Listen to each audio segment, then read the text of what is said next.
Okay, so this is the answer booklet for 2.1.3, transfer and recycling nutrients in the practice booklets. So the first question, the diagram below shows a food chain from the North Sea. From the information in the food chain above, state the herbivore. So a herbivore we know is an animal that only eats plants. So algae are plants, so it has to be our copiopods. State the second stage consumer. Our second stage consumer is the second organism to eat something. So algae don't eat anything, so they're plants. So our copiopods are our primary consumers, and our sand eels are our secondary consumers. In recent years, the number of copiopods have decreased. There's also been a decrease in the number of puffins. So just an explanation for the decrease in puffins. So sand eels decreased as the copiopods have decreased. The puffins eat the sand eels, so they decrease due to the lack of food. Question 2. The diagram below shows a food web. State the source of energy for the food web. So for the oak tree, the oak tree gets its energy from the sun in the form of light. State one way in which energy can be lost from the food chain. You could do respiration, you could say waste, you could say heat energy, you could say feces, urine, etc. I just chose respiration. It says circle true or false in the table for each of the following statements about the food web. I've actually missed this question, so I'll go through it now. Moths and voles are first stage consumers. That is true. Owls are third stage consumers. That is false. Small birds are both third stage and second stage consumers. So small birds, if I go here, so that's a second stage, and then first, second, third. That is true. Weasels and spiders are second stage consumers. So weasels, 1, 2, 3. No, that's a third stage consumer. So that's false. The oak tree is the only producer. That is true. Complete the flow diagram below to show one food chain from the food web. So I've got an oak tree to start because it's a producer they've given you.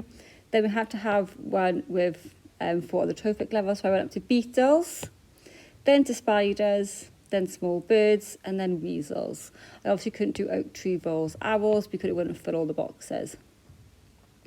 Draw a pyramid of biomass to represent the food chain in the space below. Label each level in the pyramid with the name of the organism. So, pyramid of biomass, we always get this pyramid shape. So, from the bottom, I've got oak tree, then beetle, spider, small bird, weasel. The producer always goes on the bottom. Pyramid of number and biomass then, the diagram shows a food web.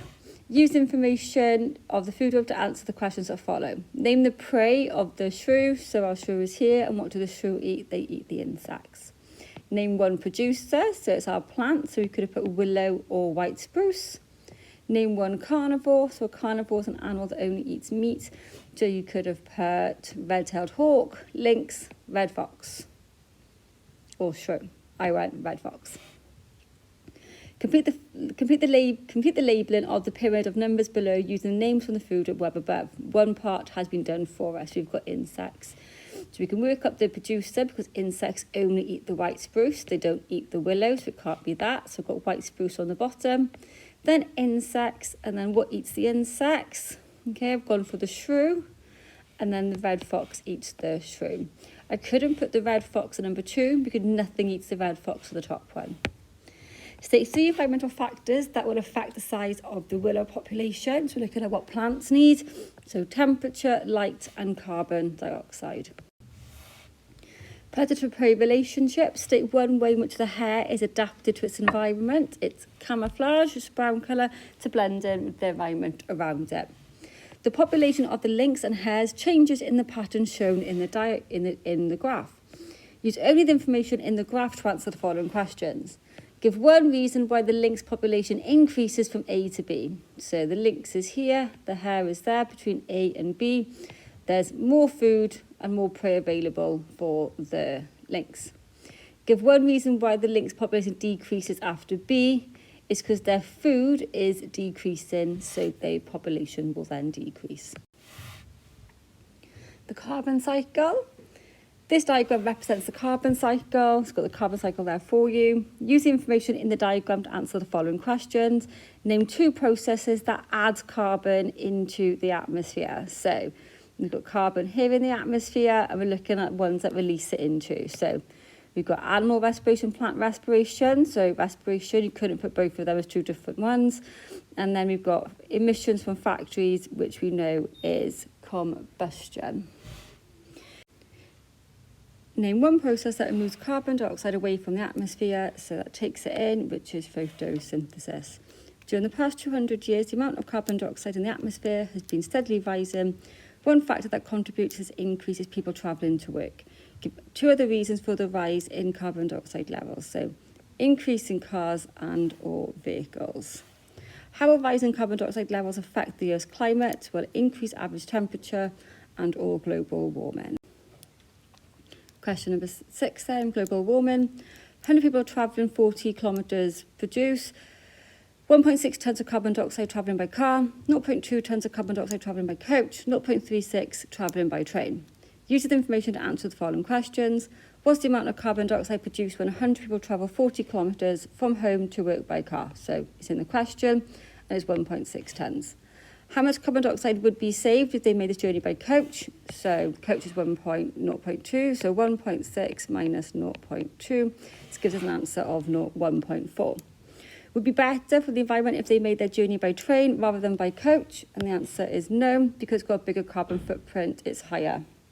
It releases more carbon dioxide. Explain why burning fossil fuels affects the Earth's climate. Well, it adds carbon dioxide into the atmosphere, which contributes to global warming for the second mark. Explain why destroying forests and clear land affects the climate. There's less trees, and if there's less trees, then they aren't going to absorb as much carbon dioxide, so the carbon dioxide will remain in the atmosphere.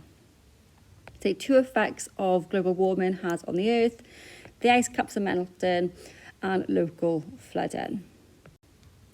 Last question, nitrogen cycle. The diagram below shows the stages in the nitrogen cycle. Use a diagram to match the correct letter with the name and the process given in the table below. So absorption by plants is A, so the nitrates in the soil absorbed by plants. Decay by decomposers is D, the urea break it down into ammonia. Feeding, animals eating the plants, so B. And excretion, animals are going to the toilet and releasing urea. During the severe flooding in North Wales in November 2012, raw sewage was washed into a lake. The concentration of nitrate in this lake was measured before and after the flooding. The table below show the results. So after that, the increase in nitrate concentration. Use the data in the table above and the diagram of the nitrogen cycle to explain the change in the nitrate concentration throughout its period. So the urea is in the sewage for a mark. From the nitrogen cycle, we know that the urea is converted into ammonia. From that, then ammonia is converted into nitrate by nitrifying bacteria. For the last mark then, the higher the temperature in May, it causes more bacteria to grow.